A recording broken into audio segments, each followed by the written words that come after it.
Ok, donc là on va passer à VirTools. Donc l'idée c'est que j'ai pris le point, ok, je l'ai renommé building 01 route. En fait je vais plutôt le renommer building 02 route.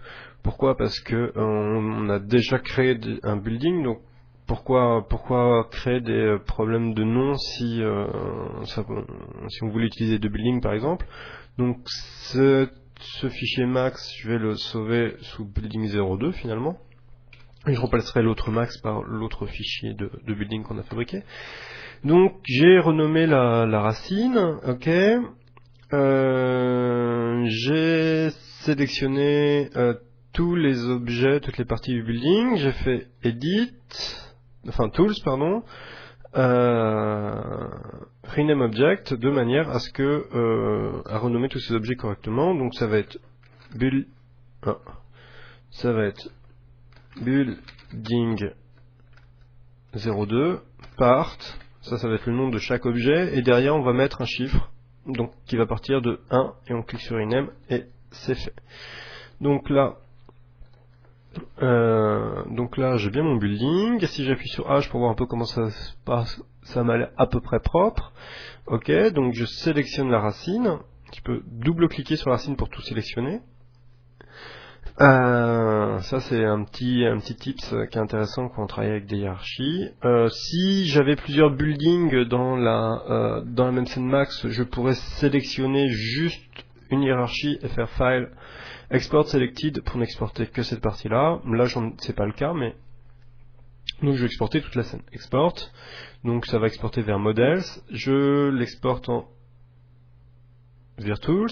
Je vérifie que je suis dans le bon répertoire. Ah, pas du tout. Donc UCAM, vidéo, projet max. Et puis je vais le mettre à la racine finalement. Et là, ça va être building 02. 02.nmo enregistré. Donc là, je vérifie bien que c'est exporté en tant qu'objet. Je coche Detect and Share Identical Texture et Material. Ok. Je vais là, je ne clique pas sur Store Only Texture File Name. On n'a pas encore organisé correctement mon répertoire au travail, mais si c'était fait, je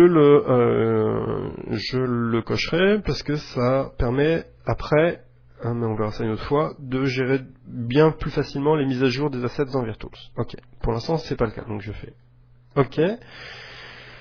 Le building est exporté. Je fais clic droit. Je démarre VirTools. OK. VirTools pas. Et là, dans VirTools, je vais essayer d'importer notre nouveau building et voir ce que ça donne. Et vérifier la qualité du résultat. Donc dès que VirTools voudra bien partir, on va faire ça.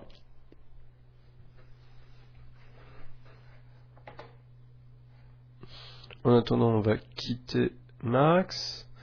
Oui, on sauve le changement. Ok, VirTools, ressources, import files.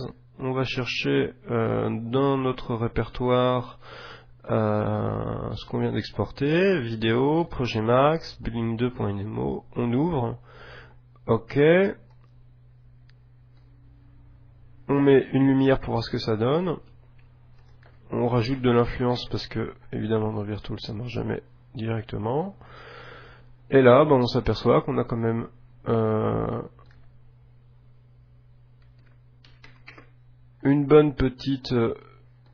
un bon petit building. Ok, donc si on regarde en dessous, on voit différentes parties, mais c'est normal. Si donc dans Editor, Hierarchy Manager, on sélectionne la racine du building qu'on bloque et qu'on déplace, le building vient avec, donc on est très content parce que c'est exactement ce qu'on voulait, on peut l'orienter et tout, ce qui sera plus pratique pour créer la ville. Et si on sélectionne à l'intérieur, par exemple, des parties, celle-là ou celle-là par exemple, on la bloque, on la déplace, et qu'est-ce qu'on voit si on zoome dessus? Eh ben que c'est pas mal joli, qu'on a fait à peu près correctement notre job. Donc là ça apparaît noir parce que c'est simplement mal orienté par rapport aux lumières de VirTools. Je recrée une Mais donc globalement, on a bien tout démonté.